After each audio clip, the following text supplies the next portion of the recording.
Hello. Hi. Oh, Hey, hi everyone. So thank you for joining BPIA Chats today. I'm your host, Alexandra Maloney, and I hope everyone is staying safe and lifted during this time. The purpose of this series is to share the experiences and the insight of members of the international community and hopefully inspire the next generation to explore opportunities in the field. Also, the thoughts and views of our guest speakers are their own and do not reflect the views of BPIA. We are currently streaming live, and this talk will be posted on our IGTV and our YouTube channel afterwards. And if you haven't already, please follow Black Professionals in International Affairs on Instagram at IABPIA, as well as our guest speakers whose handle can be found on their flyer on our page. And lastly, we encourage viewers to chime in below in the thread with questions and comments. So without further ado, I will introduce our guest speaker for today. Ms. Vannary Kong is from Indianapolis, Indiana. She is currently a graduate student at Harvard University studying for her master's in public policy and cybersecurity. She attended Indiana University for her undergraduate degree, during which time she also interned at the United Nations.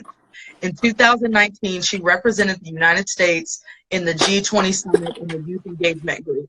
As a delegate, she conducted international trade and advocating for small and medium-sized enterprises in the global markets.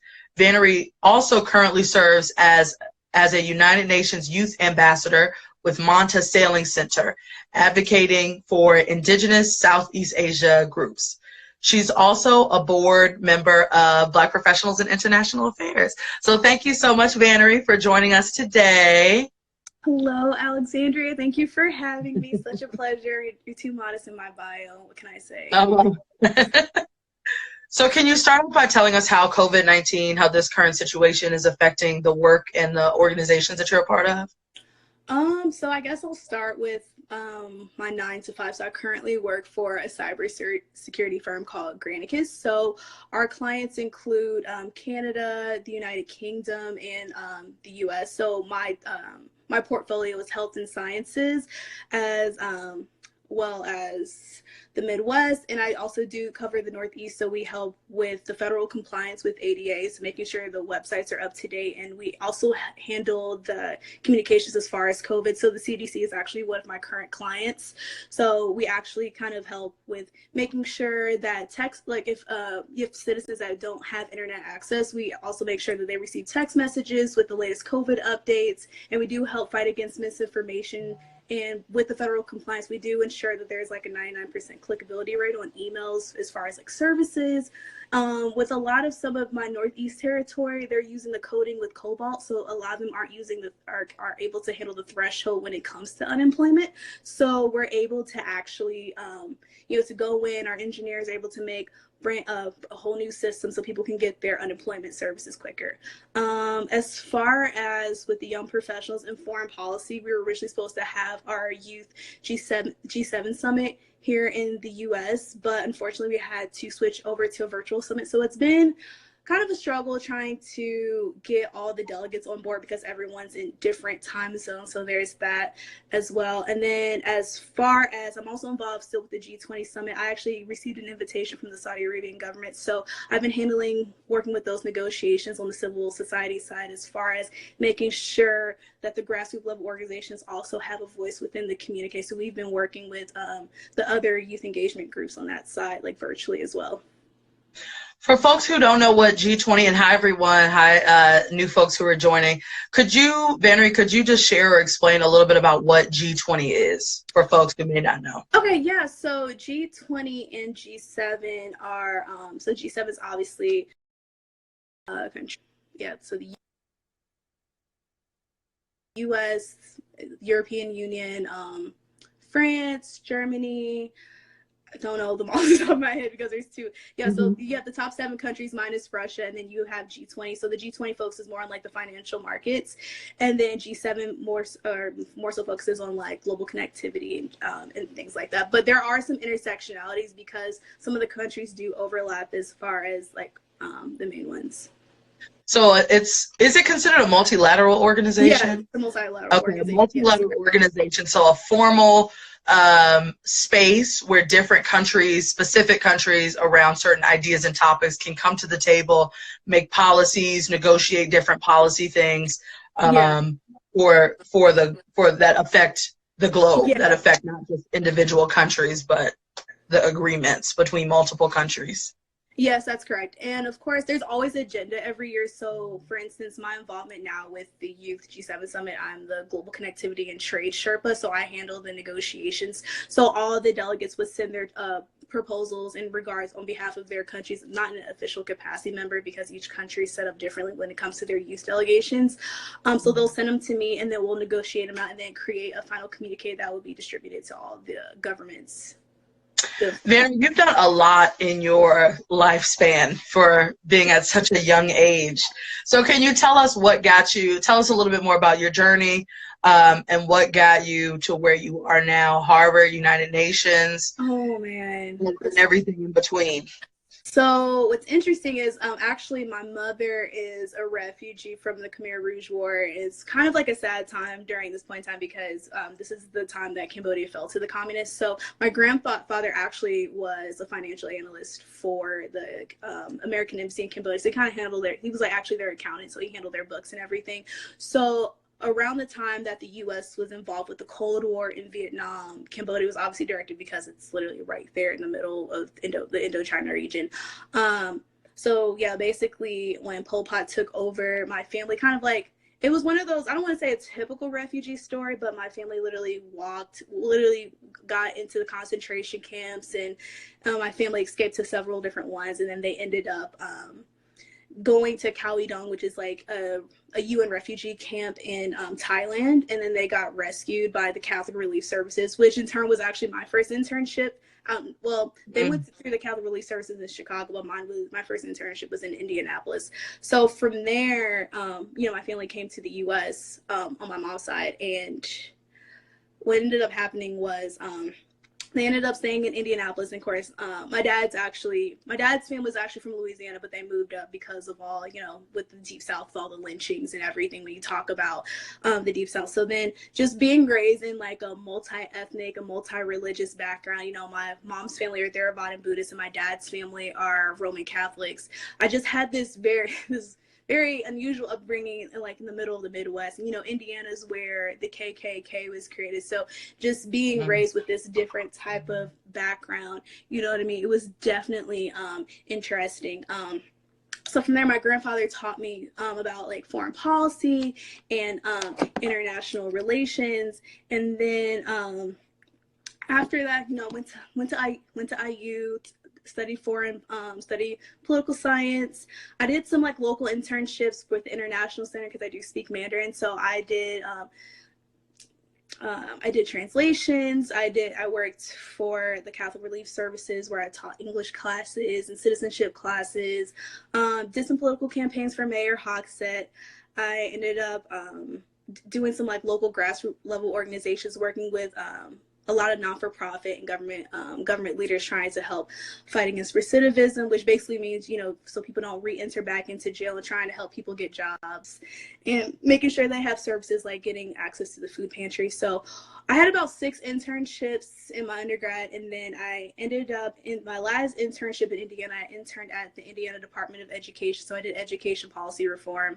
And then the presidential election unfortunately affected me because my boss was the state superintendent in Indianapolis. So she ended up losing the election, and then the Republican Party ended up taking over. So I lost 3 credit hours worth of an internship, but then I ended up actually getting an internship at the United Nations. I was in the Department of Economic and Social Affairs. So I helped with like a lot of civil societies and kind of measuring out like how effective their programming was with the United Nations SDGs, things of that nature. And then, I graduated from IU, and then I ended up getting recruited for Harvard because I actually reached out to one of their deans because I had a couple of questions about some of their dual programs, and made the big move out to Harvard. Then I ended up getting a job out here in cyber, and my job I negotiated out in our contract, so they paid for my Harvard degree, and so I ended up moving back next year. But I mean, I guess that's kind of around my journey. But even in the middle of working at my cybersecurity firm, I heard of YPFP. I ended up applying for the Y20 role. I applied for Y20 and I also applied for Y7. I got interviewed for Y7 What's first. YPFP for folks who don't know?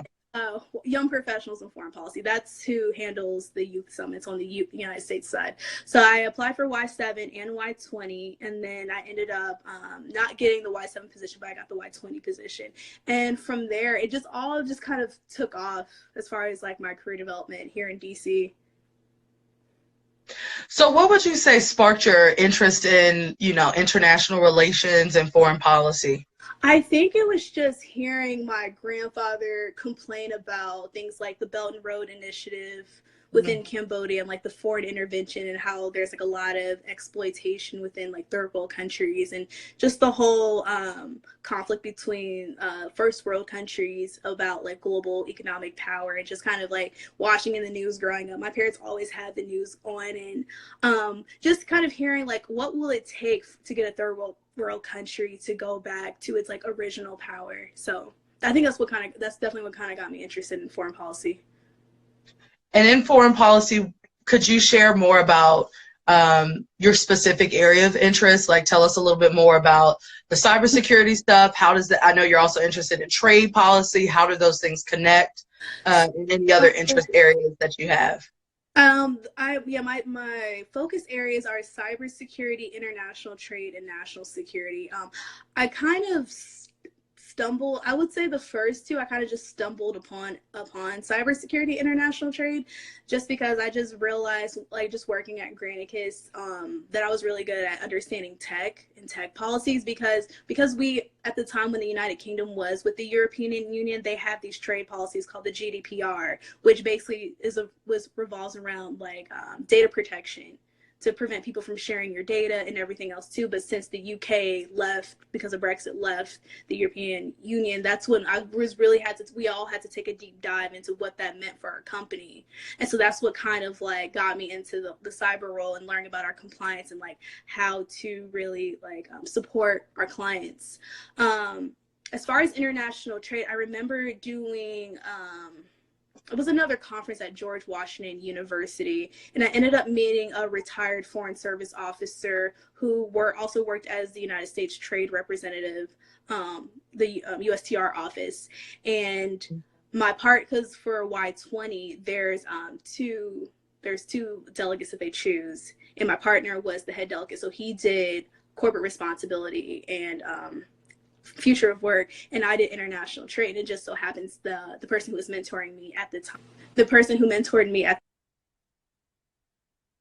time, just happened to be working for the trade office. So he actually mentored me and was teaching me about intellectual property protection. And I was actually comprehending it in like 5 minutes. And he was telling me all the Trump policies and how to describe it, because last year, Japan held the chair for the G20 Summit. So they were asking us to write our trade policies in 30 words. So I had to explain all of U.S. foreign policy on trade within 30 words or less. So I had to talk about the trade TRIPS agreement.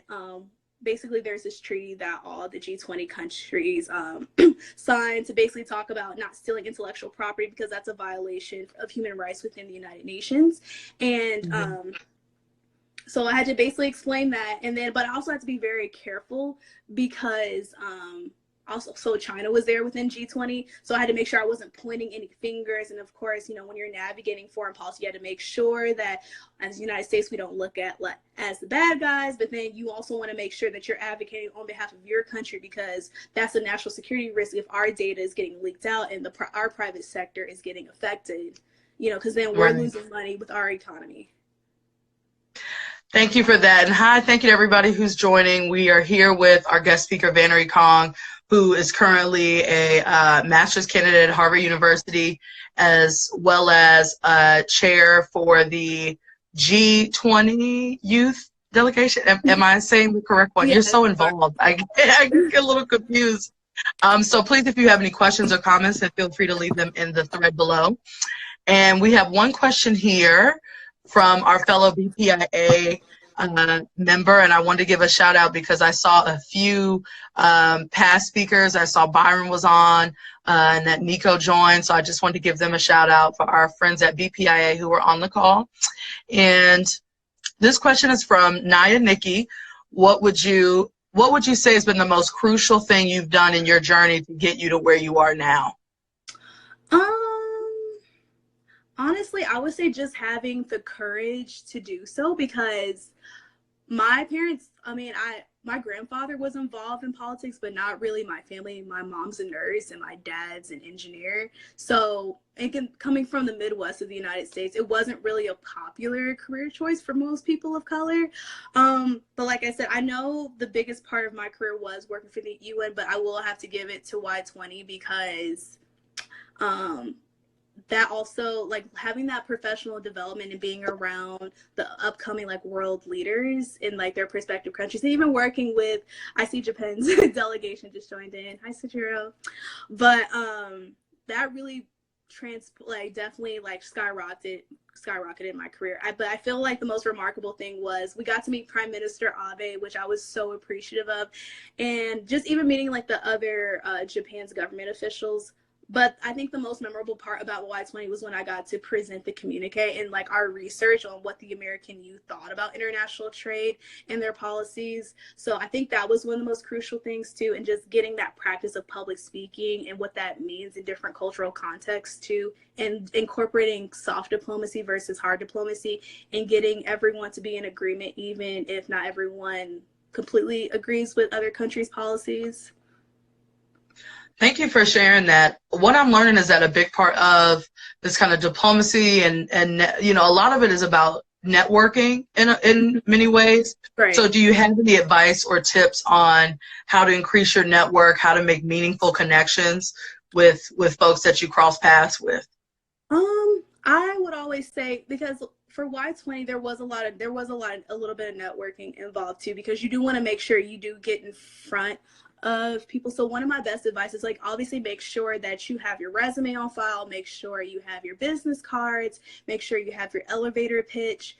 And because we are in a business professional, private sector, public sector, appearance does matter. So just making sure that you dress the part to a certain extent, and then just even make sure you understand the terminology, the latest trends, especially when obviously utilizing LinkedIn, like doing cold call outreach, doing cold call emails, and then just having the courage to go in a room where you don't know anyone and just shaking someone's hand and getting that practice of what it means to be visible in front of everyone. I think that's also a very huge component.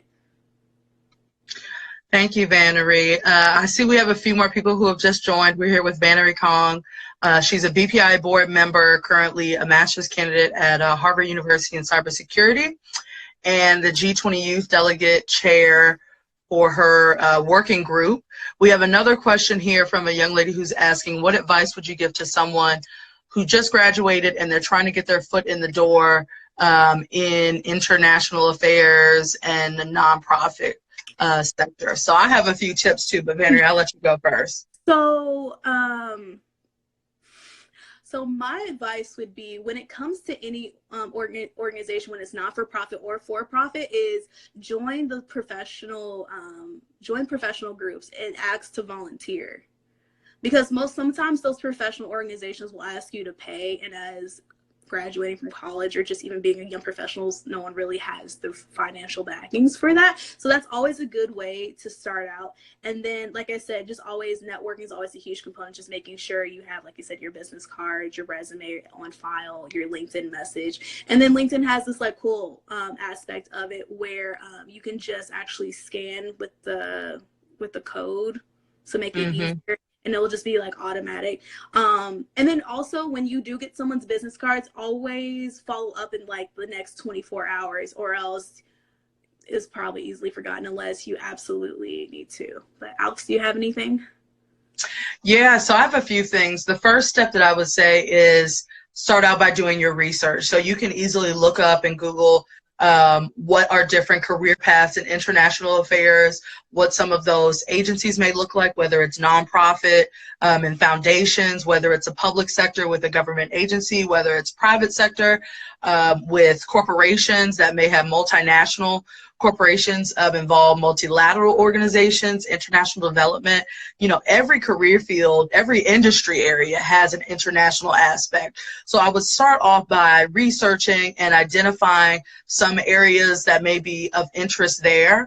The second thing that I would suggest, you said you have a background in international affairs, but the second thing I would suggest is doing what you can to increase your knowledge of international affairs, whether it's the political theory, whether it's reading books on diplomacy, having a little background on international, you know, global history, global world affairs, things of that nature. And then the third step that I would say is to do, well, I'll give two more. The third one I'd say